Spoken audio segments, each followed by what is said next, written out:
Sentire Media. Welcome to the Stop Italian Sounding podcast, uncovering authentic Italian food. I'm your host, Robert Campana, and join me as we delve into the rich heritage of genuine Italian food, exploring its legends, history, and traditions. Through important tips and insightful interviews with industry professionals, you'll gain a deeper understanding of authentic Italian food. Welcome back, everyone, to the Stop Italian Sounding show, uncovering authentic Italian food. So, when most people think of Italian food, they can't help but think of traditional recipes because, after all, the traditional recipes are what helps to preserve an immense cultural heritage that the world has come to know and love. But what happens when different food combinations are made and chefs try to experiment? Well, when I was at the Summer Fancy Food Show in New York City, of course, I enjoyed products that are great representations of Italy's cultural heritage. But I also tried a few food combinations that I didn't previously expect to try. Now, before I tell you what I tried, I know you may be thinking, well, that's how new dishes are born. Just throw things together, and if it comes out good, then voila. Well, I guess one could make the argument that there is some truth to that, because after all, it is up to one's personal taste. However, I like to look at things from a food science point of view. So, first of all, I'm by no means a food scientist. However, it is to my knowledge that food science is about understanding what's in our food and how to cook it the right way by using chemistry, biology, and other sciences. It plays a crucial role, of course, in creating new dishes by ensuring that the ingredients are compatible with each other and by optimizing cooking techniques, ensuring food safety, innovating with new ingredients, improving nutritional profiles, and enhancing texture and taste. It even goes as far as conducting sensory evaluations. So, in other words, if one knows what ingredients match best with other ingredients, the dish will probably be pretty good. So, anyway, back to what I tried at the Summer Fancy Food Show. My friend, chef and Parmigiano Reggiano brand ambassador Michele Casadei-Massari said that he was trying out pairings with Parmigiano Reggiano that aren't the typical ones. So he had me try a chunk of Parmigiano Reggiano with seaweed. And at first, I was quite hesitant because it indeed was a pairing that I had never heard of. But I said, well, if Michele was suggesting it, then it is for good reason, so why not give it a try? And my first thought when I tried it was the texture. The chunk of Parmigiano Reggiano had its typical granular texture, as you probably would understand. And while the seaweed was quite crisp. And as I was finishing it, I found myself reaching for another one. So my thought was that it had a nutty flavor. But then as I was eating the second serving, I remember that Parmigiano Reggiano and apparently seaweed as well are very rich in umami, which is that savory taste known as the fifth taste alongside sweet, sour, bitter, and salty. And apparently, when paired together, they really help to enhance each other's flavors. So, would I try it again and serve it at a party or during an aperitivo? I have to say, probably yes, I would.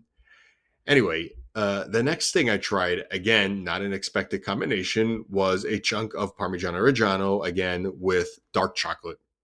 And this time I wasn't so hesitant to try it because I'm familiar with the taste, of course, of Parmigiano Reggiano and of the dark chocolate.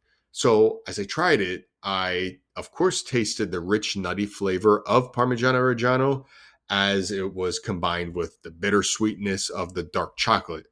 And this combination I particularly liked because of the contrast between the saltiness of the cheese and the sweetness of chocolate, which offered, in my opinion, a very nice balanced taste. And again, I can't help but say that it was indeed the umami that helped to enhance each other's complexity. Anyway, the last food combination that I tried, but not for the first time because I've had it many times in the past, was balsamic vinegar with gelato. So, first of all, I'm referring to the traditional balsamic vinegar of Modena PDO or the balsamic vinegar PGI, which is the high density. I am not talking about the very liquidy balsamic vinegar. So, anyway, like I said, this is a combination that I've had many times in the past, but I want to discuss it today because people still give me a weird look when I say gelato and balsamic vinegar go together. And they do go together well due to their contrasting flavors. So sweet gelato and the, let's just say, tangy vinegar. And this creates, in my opinion, a balanced taste profile because the vinegar's complexity enhances the gelato's flavor and texture.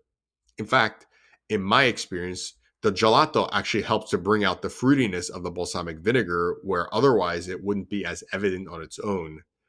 So, anyway, as we wrap up today's episode, I mentioned a few food combinations that many people wouldn't think of matching. And the reason why they were matched isn't because that's what was left over, so they just threw it together. The reason was, let's just say, more studied, because the foods I mentioned help to enhance the flavor profile of the other ingredient that I was combined with. I like to think of it like yin and yang. They're basically two faces of the same coin that, when combined, create something bigger and better. Thank you for joining me on this journey through the stories of authentic Italian cuisine. If you enjoyed today's episode, don't forget to subscribe to this podcast for more insights and interviews. Also, feel free to reach out with your thoughts or questions on our social media channels at Stop Italian Sounding or on our website stopitasounding.com. Grazie a tutti e alla prossima.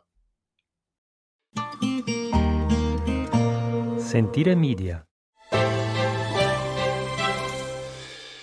Hey, podcast producers and show hosts. Do you want to join a podcast network that celebrates all things Italian? At Sentire Media, we understand the allure of Italy and its unique culture. Our devoted team of hosts and producers are all driven by their shared passion for Italy. And we work tirelessly to create the best lifestyle podcasts and content that will whisk you away to the very heart of Italy. With us, you can savor the mouth-watering flavors, get lost in the stories from the past, break down the cultural barriers, and truly immerse yourself in the vibrant traditions of this intoxicating country. If you have a great podcast idea or are already in production and would like to join Sentire Media, head over to sentiremedia.com, that's SENTIRE media.com, and find out how to submit your show.